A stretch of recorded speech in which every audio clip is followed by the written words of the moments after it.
بہت سے پیچیدہ معاملے پاکستان کے اندر ہی ہیں جہاں ہم ایک دوسرے کو پہچانتے نہیں ہیں، یا کچھ ایسی ہماری تاریخ میں چیزیں رہی ہیں جس نے ہمیں بانٹا ہوا ہے، اور ہم کافی ڈویژنز اندر ہی ہیں، اور وہ ہمارا خیال ہے کہ ہم جب تک ایک دوسرے کو پہچانیں گے نہیں، جانیں گے نہیں، گفتگو نہیں کریں گے اور پیار نہیں کریں گے، وہ ہم حل کی طرف جا ہی نہیں سکتے۔ اس کے علاوہ جب تک ہم یہ نہیں دیکھیں گے کہ وہ شروع کیسے ہوئے تھے، کہاں سے ہوئے تھے، تو ہم حل صرف اوپر سے یا دوستی سے یا پیار سے نہیں کر پائیں گے۔ تو یہ جو پوری گفتگو ہو رہی ہے آج اور کل، سب کا یہ ارادہ ہے، ہم نے اسپیکرز کو بھی کہا ہے کہ ہم یہ تھوڑا سا سوچیں، کیونکہ کہ یہ جو پرابلمز ہیں ہمارے، چاہے وہ کسی سطح پر ہوں، وہ کیوں ہو رہے ہیں جو ہمیں الگ الگ بانٹا ہوا ہے۔ خاص طور پہ کیونکہ لیڈران ہمارے، چاہے وہ ہمارے ملک میں ہی ہوں، چاہے جنوبی ایشیا، ہمارے جو تعلقات ہیں ہندوستان کے ساتھ، افغانستان کے ساتھ، امریکہ، جہاں بھی ہیں، وہ اوپر سے جب فیصلہ ہو بھی جاتا ہے اور ایک سمجھوتا ہو بھی جاتا ہے، اگر لوگوں کے دلوں میں وہ جو درد ہے، جو ایک بٹرنس سمجھیں، یا جو ایک خوف بھی ہے، اگر وہ نہیں جائے گا تو بار بار وہی مسئلے پھر آ جائیں گے۔ سب سے بڑے آپ چیز دیکھ رہے ہیں کہ فلسطین اور اسرائیل میں کیا ہو رہا ہے، کہ وہاں اوسلو اکارڈز بھی ہو گئے، نوبل پرائزز بھی دونوں نے جیت لیے، اس کے باوجود ایک بہت چھوٹا سا واقعہ تھا اگر آپ دیکھے رہیں، مگر اس نے پورا سلسلہ پھر سے شروع کر دیا ہے، اور آج جو حالات ہیں وہ بد سے بدتر ہو گئے ہیں وہاں۔ تو یہ کیونکہ واقعی لوگ ایک دوسرے کے بارے میں وہی سوچ لے کے گئے تھے، وہ اوپر سے، چاہے وہ امریکہ تھا یا ناروے تھا، جس نے بھی زور ڈالا تھا، ان کا یہ ایک سمجھوتا ہو گیا تھا، مگر یہ وہ جو ایکچوئل پرابلم تھی اس کی طرف وہ نہیں آئے۔ تو یہاں یہ ہے کہ ہم یہ کوشش کریں کہ اپنے ملک میں اور جنوبی ایشیا میں اور سینٹرل ایشیا بھی، ہم نے افغانستان سے دوست بلائے ہوئے ہیں اور ہمارا تعلق بھی بہت رہا ہے افغانستان سے، کہ ہم آپس میں بیٹھ کر یہ بات کریں، اور چاہے وہ پیچیدہ بات ہو، ہم اس پر ایک دوسرے کو پہچانیں۔ میرا اپنا جو موضوع ہے وہ یہ ہے کہ جو پاکستان میں شروع سے کچھ ایسی چیزیں ہوئی ہیں جو ابھی تک ہم نہ صرف نبھا رہے ہیں مگر وہ مزید بدتر ہو رہی ہیں۔ پارٹیشن کے بارے میں زیادہ بولوں گی نہیں کہ کیوں ہوا، یا ہونا بھی تھا یا نہیں ہونا تھا، بہرحال پارٹیشن ہو گیا، اور وہ آپ کو پتہ ہے کہ عجیب ایک ممالک بنا کے آدھا ہندوستان کی دوسری طرف تھا، آدھا یہ تھا، بن تو گیا، مگر جو سب سے بڑا جو مسائل تھے اس پر ابھی بحث شروع بھی نہیں ہوئی تھی، کیونکہ جس طرح وہ بنا وہ آخری وقت تک کوششیں جاری رہی کہ وہ ایک ہی ملک بنے، اور اس کے اندر ہی کچھ ایسے ترتیبیں، وہ آئینی چیزیں لائیں کہ وہ ٹوٹے، ہندوستان نہ ٹوٹے۔ تو بہت سی چیزیں جیسے میں کہا کہ وہ اس پر بات شروع بھی نہیں ہوئی تھی۔ پارٹیشن کے فوراً بعد اس پر بحث شروع ہو گئی، اور ہمیں 9 سال لگے تھے ایک آئین بنانے میں، اور وہ خاص جو چیزیں تھیں، خاص جہاں بحث اور ڈیبیٹ چلی تھی، ایک تو یہی تھا کہ پاکستان اب بن گیا ہے، کیا یہ اسلامک مملکت ہوگی یا یہ ایک جگہ مسلمانوں کے لیے ایک ملک ہے۔ جماعت اسلامی، آپ کو پتہ ہے کہ جمعیت ہند پاکستان کے خلاف تھی، مگر جیسے پاکستان بنا ان کی ایک شاخ یہاں بن گئی اور کافی مضبوط ہوئی، اور ان کا اب خیال تھا اور پریشر تھا کہ یہ ایک اسلامک ریپبلک بنے۔ بہت سے لوگ تھے خاص طور پہ ایسٹ پاکستان سے جو نہیں چاہ رہے تھے، تو اس پر بحث چلتی رہی، اور جو ہمارا 1956 میں آئین تھا اس نے دونوں چیزوں کو کچھ جوڑا.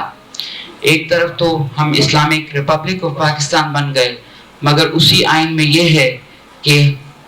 خدا نے انسانوں کو وہ حق دیا ہے کہ وہ اپنے مسائل یہاں اس دنیا میں وہ خود مل کر بیٹھ کر حل کر سکیں. تو یعنی کہ ایک طرح سے وہ کچھ آزادی بھی تھی اور دوسری طرف اسلام کا نام بھی تھا. دوسری جو سب سے بڑی بحث تھی وہ یہ تھا کہ کیا ہم جو جمہوریت کے نام پہ پارلیمانی سسٹم تھا، اور وہ یہ طے ہو گیا تھا کہ پارلیمانی سسٹم ہوگا، مگر پارلیمانی سسٹم میں ہر ایک کا ایک ووٹ ہوتا ہے. تو ایسٹ پاکستان تو یہ چاہتے تھے کہ ایک ووٹ سب کا ہو، سب کا ایک ایک ووٹ ہو. یہاں ویسٹ پاکستان میں جو ہمارے لیڈران تھے اور جو ہمارے اپر کلاس کے تھے، رولنگ کلاس کے تھے، وہ یہ نہیں چاہتے تھے کیونکہ اکثریت ایسٹ پاکستان میں تھی. تو اس کا مطلب ہے کہ ہر دفعہ جب بھی الیکشن ہو تو وہ ووٹ زیادہ ان کے ووٹ تھے، اور نہ صرف زیادہ تھے ان کا، کیونکہ ان کی وہ بنگالی تھے، وہ ایک صوبہ تھا اور وہاں اتنی ڈویژنز نہیں تھے، مطلب مختلف صوبے نہیں تھے، تو وہ کنٹرول ہی کریں گے. تو اس پر بہت لمبی بحث چلی تھی کیونکہ west Pakistani rurals class, upper class نہیں چاہتے تھے کہ وہ اس قسم کی ووٹ ڈالے. بہرحال یہ بھی جو فیصلہ ہوا وہ یہی تھا کہ ہاں سب کو ووٹ ملے گی، اور وہ اس طرح نہیں ہوگا جو ویسٹ پاکستان چاہ رہا تھا. وہ پیرٹی کی بات، انگریزی کا لفظ ہے پیرٹی، کا مطلب ہے کہ ہم ایکول رکھیں گے ایسٹ پاکستان اور ویسٹ پاکستان کی اسٹرینتھ. تیسری بات جو ابھی تک بہت چل رہی ہے کہ سینٹر کا کیا رول ہوگا اور پروونسز کا کیا رول ہوگا، کہ کس قسم کا ملک ہوگا اور کس قسم کی فیڈریشن ہوگی. کیونکہ چار جو ایک صوبہ ایسٹ پاکستان جس نے بہت ایکچولی پاکستان کے لیے وہ لڑے تھے اور اس کے حق میں تھے، یہاں ہمیں پتہ ہے کہ فرنٹیئر پروونس کا ریفرینڈم ہونا پڑا کیونکہ وہاں پتہ نہیں تھا کہ کس طرح. پنجاب کی یونین منسٹری تھی تو وہ یعنی کہ چاہتے بھی نہیں تھے کہ یہاں الگ ہو جائے. بلوچستان 1948 سال بعد شامل ہوا ہے، اور وہ بھی شامل ہوئے ایک خاص سینٹر کے ساتھ سمجھوتا کیا کہ ہم شامل ہوں گے، تو وہ بھی فوراً نہیں آئے تھے. تو یہ ایک معاملہ چل رہا تھا کہ ہماری پروونشل رائٹس، صوبائی جو ہماری ہے وہ کیا ہوں گی، اور وہ آپ سب دیکھ رہے ہیں کہ ابھی تک وہ بحث چل رہی ہے، اور سینٹر نے بہت اپنے آپ کو مضبوط رکھا ہوا ہے. جو چوتھی بات ہے وہ یہ ہے کہ یہ کس قسم کی جو اکنامک سسٹم ہوگا کس قسم کا ہوگا. کیونکہ جب مسلم لیگ کا مینیفیسٹو بنایا تھا، وہ دانیال لطیفی ایک کمیونسٹ ممبر ہیں، کمیونسٹ پارٹی آف انڈیا کے ممبر تھے، لکھا انہوں نے تھا. اور کیونکہ ووٹ مسلم لیگ چاہتی تھی، اس میں بہت سے ایسے اور ایک اسٹرگل بھی چل رہی تھی اس پاکستان میں، سندھ میں، یہاں پنجاب میں بھی، وہاں پر ایسٹ پاکستان میں ٹپاگا موومنٹ کی وہ کسان وہ کی تھی، مزاروں کی تھی، ہاری کمیٹیز کی چل رہی تھی سندھ میں، اور یہاں کسان سبھا پنجاب میں وہ کافی مضبوط تھے، اور وہ بھی یہ مانگ رہے تھے کہ اس کی یہ تبدیلی آئے اور یہ سسٹم بدلے. تو مسلم لیگ کا جو مینیفیسٹو تھا اس میں یہ لکھا ہوا تھا کہ کسانوں کا اور رہائیوں کا یہ پلان ریفارم بھی ہوگا اور یہ طبقاتی نظام ہم بدلیں گے. اس کے علاوہ اس مینیفیسٹو میں بہت سی چیزیں ہیں. یہ ایک عجیب مینیفیسٹو ہے جو مسلم لیگ نے آتے ہی جب پاکستان بنا اپنا ہی مینیفیسٹو بین کر دیا تھا، اور خاص یہ لکھا تھا کہ کوئی شیئر کراپر یعنی کہ کوئی ٹیننٹ اس کو پڑھ نہیں سکتا، اور نہ وہ کسی صوبائی زبان میں ترجمہ اس کا ہو سکتا ہے. تو یعنی کہ آپ کسی سندھی وغیرہ میں نہیں کر سکتے، اور وہ اردو میں بھی نہیں تھا، تو وہ بالکل ہی انگریزی میں تھا، وہ بین ہو گیا تھا. اس میں یہ جو تھا کہ ہم یہ تبدیلیاں چاہتے ہیں. تو سوشلزم تو بالکل ہی مطلب وہ مسلم لیگ کا مینیفیسٹو سوشلسٹ نہیں تھا، مگر بہرحال اس میں کچھ ایسی چیزیں تھیں جو لوگوں کے حق میں تھیں۔ جو پانچویں چیز ہے اور ابھی تک اس پر یہ فیصلے نہیں ہوئے ہیں، وہ ہے کہ ہماری زبان کیا ہوگی، ایک قومی زبان۔ جب پارٹیشن ہوا ہے 1947 میں تو اردو صرف 1% پاکستان میں بولتے تھے، زیادہ تر بنگالی بولتے تھے جو ایسٹ پاکستان کے ہیں، پنجابی، سندھی، بلوچی، پشتو اور پھر باقی جو ہماری زبانیں یہاں ہیں۔ اردو سپیکنگ بہت کم تھے۔ اردو سپیکنگ جو آئے بھی ہیں وہ پارٹیشن کے بعد آئے ہیں، اور پھر بھی بہت ہی ایک مائنورٹی تھی۔ اور یہ جناح صاحب نے خود اعلان کر دیا، اور وہ بھی ایسٹ پاکستان میں اعلان کیا کہ اردو ہماری قومی زبان ہوگی۔ اس کا نتیجہ تو یہ ہوا کہ مسلم لیگ 1953 میں الیکشن ہار گئی، اور چیف منسٹر صاحب ایک نوجوان اسٹوڈنٹ تھا 18 سال کا، اس نے چیف منسٹر کو ہرا دیا تھا۔ تو یہ زبان کا ہمارا جو قومی زبان ہے اس کا مسئلہ رہا ہے، اور یہ ابھی تک ہماری زبان کی یہ پرابلم رہی ہے، کیونکہ جو اردو سپیکنگ ہے وہ شروع میں کیونکہ وہ بولتے تھے وہ آگے بڑھ گئے، کیونکہ یہ ایک قومی زبان کوئی تھی۔ اس کے علاوہ جو ایک ڈیبیٹ چلی تھی وہ عورتوں پر چلی تھی کافی حد تک، اور یہ تھا کہ عورتوں کا کیا یہاں سٹیٹس ہوگا۔ اس پر ایک کمیٹی بھی بنی تھی 1953 میں، ویمنز رائٹس کمیٹی، تو یہ بھی ایک بحث تھی۔ اور جو 1956 کا آئین ہے اس میں وہ ویسے آئین کبھی استعمال ہوا نہیں، مگر بہرحال اس میں ہے کہ عورتوں کی ووٹ ویسے بھی ہوگی مگر ان کی نشستیں ہوں گی، یعنی کہ ڈبل ووٹ اس میں ہے۔ ملٹری کا رول پہلے 10 سال میں ہی شروع ہو گیا تھا کہ دو میں کہتی ہوں کہ ایک تو یہ دخل ہی دے رہے تھے، مگر Ayub Khan commander in chief تھے ملٹری کے، سرونگ کمانڈر تھے، مگر اس کے باوجود وہ سویلین گورنمنٹ میں منسٹر آف ڈیفنس تھے۔ تو اگر آپ نے پارلیمنٹری سسٹم میں ایک فوجی کو جو سرونگ فوجی ہے آپ اس میں لے آئے ہیں تو فوج کا رول تو آپ نے وہیں دے دیا ہے۔ اور کشمیر کا ایشو تو 48 میں چلا ہے، کشمیر پہ ہم مزید کل بات کریں گے۔ اب اس سے یہ ہوا کہ بہت سے جو ہمارے علاقے ہیں، جو صوبے ہیں، وہ ان کے جو رائٹس تھے وہ دبائے گئے سینٹرل کی طرف سے۔ اس پر بہت سی چیزیں ہوئیں۔ سندھ کی بات ہم نے سلمہ کو کہا ہے کہ تھوڑا سا وہ سندھ کا بتا دیں، مگر جہاں تک بنگلہ دیش کا ہے وہ تو شروع سے ہم نے آزادی چھوڑیں اس کو ویسٹ پاکستان نے رول کیا ایک طرح سے، اور جب آزادی ملی ایک الیکشن کی 1971 میں تو الیکشن عوامی لیگ نے جیتی، مگر ویسٹ پاکستان اور آرمی ویسٹ پاکستان کی پولیٹیشنز اور آرمی نے اجازت نہیں دی، اور وہ 71 کے بعد میں دہرانا نہیں میں چاہتی ہوں، آپ کو سب کو شاید پتا ہوگا، مگر ہمارا جو ملٹری کا رول تھا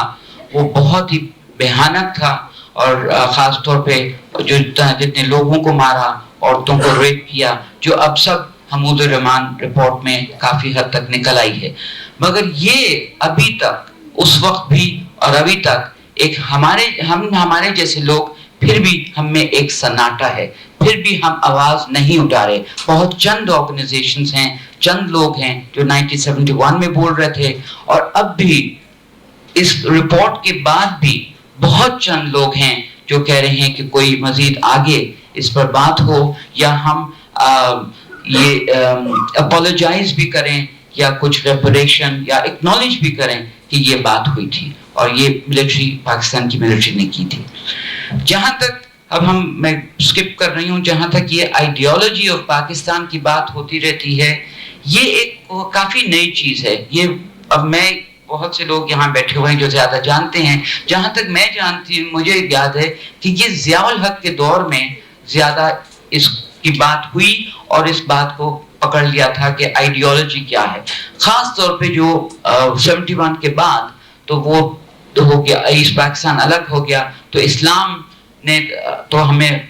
ساتھ نہیں رکھا. تو اب یہ آئیڈیالوجی آف پاکستان شروع ہو گئی. یونائٹڈ اسٹیٹس کے ساتھ بھی ہم نے شروع سے ہمارا ایک رشتہ رہا ہے, اور وہ رشتہ تو آپ کو پتہ ہے کہ وہ ہمارے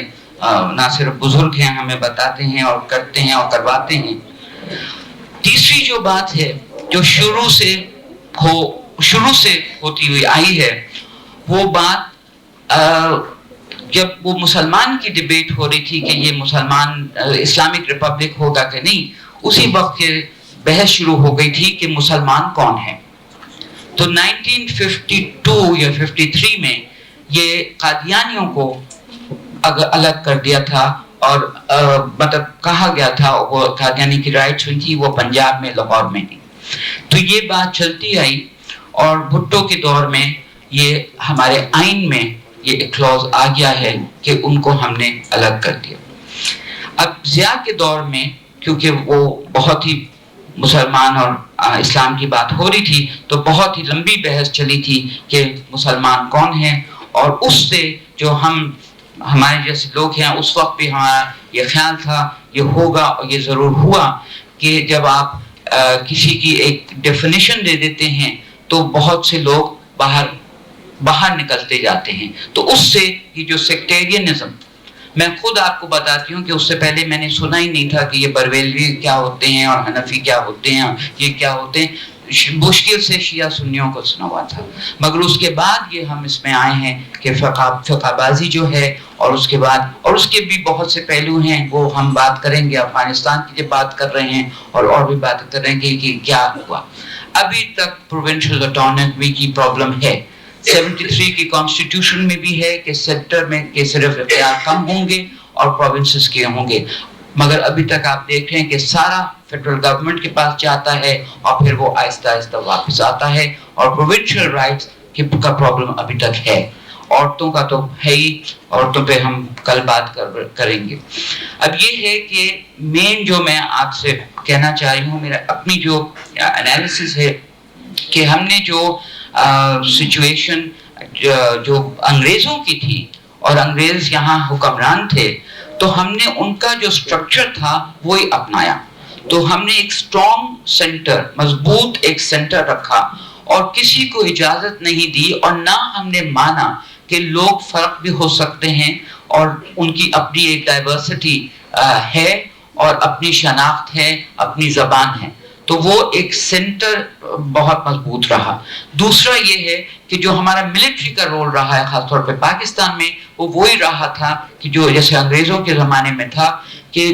انگریزوں کے زمانے میں ملٹری کا جو رول تھا وہ انٹرنل کنٹرول کے لیے تھا. یعنی کہ جو انگریزوں کی آرمی تھی, وہ آرمی باہر کسی ممالک کے لیے نہیں تھی, حفاظت کے لیے نہیں تھی. صرف وہ جنگ, وہ دوسری جو جنگ ہوئی ہے ورلڈ وار میں, وہ ضرور شامل ہوئے تھے, مگر وہ آرمی تھی اپنے جو اندرونی حالات ہیں ان کو, لوگوں کو کنٹرول کرنے سے. اور ہماری آرمی شروع سے یہی کر رہی ہے کہ وہ زیادہ ہمیں کنٹرول کرتی ہے, لوگوں کو کنٹرول کرتی ہے, اور کم اپنی سیکیورٹی کی طرف. تیسرا یہ ہے جو تعلیمی ادارے ہمارے ہیں اور جو سسٹمز ہمارے ہیں, ہم وہی سسٹم تعلیم کا جو انگریزوں نے ہمیں دیا تھا. ایک صاحب تھے مکولی کا نام ہے, مکولی ان کا نام تھا. وہ ان کا یہ تھا کہ جو یونیورسٹی کے لوگ آئیں وہ براؤن صاحب بن جائیں, یعنی کہ کالے ہیں مگر اندر سے وہ انگریز ہیں. اور ہم نے بھی ابھی تک ہمارے ادارے اسی قسم کے ہیں, اور اسی قسم کا ہم وہ جو بابو ہیں وہ پروڈیوس کر رہے ہیں ہمارے تعلیم میں. سوچنا, سمجھنا, آگے بڑھنا, وہ ابھی تک ہم اس کی اجازت نہیں دیتے. اور میں آخری جملہ یہ کہہ رہی ہوں صرف کہ جو ابھی پرویز مشرف نے یہ آئینی ترمیم کی بات کر رہے ہیں, جہاں پریزیڈنٹ کا رول یہ ہے اور پرائم منسٹر کا رول کم ہو گیا ہے, اب بھی انہوں نے بہت ہی اسٹرانگ جو پہلے تھا اس سے مزید مضبوط کیا ہے. اور جو لوکل باڈی بھی ہیں انہوں نے وہ پروونس کو ایک طرح سے بائی پاس کیا ہے, ان کو بھی ڈائریکٹ سینٹر کے ساتھ لے آئے ہیں. تو وہ پروونشل آٹونومی کی جو بات ہو رہی تھی, میرا اپنا خیال ہے, انالیسس ہے کہ وہ کافی حد تک وہ ختم ہو جائے گی. اور اسٹرانگ پریزیڈنٹ کے ساتھ وہ نیشنل سیکورٹی کاؤنسل جو بنائی ہے، یعنی کہ ہم نے ابھی تک نہیں سیکھا کہ اسی سے ہماری پرابلمز آتی ہیں، اور جب تک ہم اس واقعی تبدیلی نہ لائیں گے، واقعی اگر ہم ہر سطح پر ہر لیول پہ جمہوریت نہ لائیں گے، واقعی اگر ہم نہیں سمجھیں گے کہ ہم مختلف ہیں بھی اور ساتھ بھی ہیں، ہماری اپنی زبانیں ہیں، ہمارے اپنے مسائل ہیں، ہماری اپنی تاریخ ہے، ہمارا اپنا کلچر ہے، تو اگر ہم وہ تیار نہیں ہیں وہ ماننے کے لیے، تو ہمارے یہ پرابلم بڑھتی جائے گی۔ بہت شکریہ۔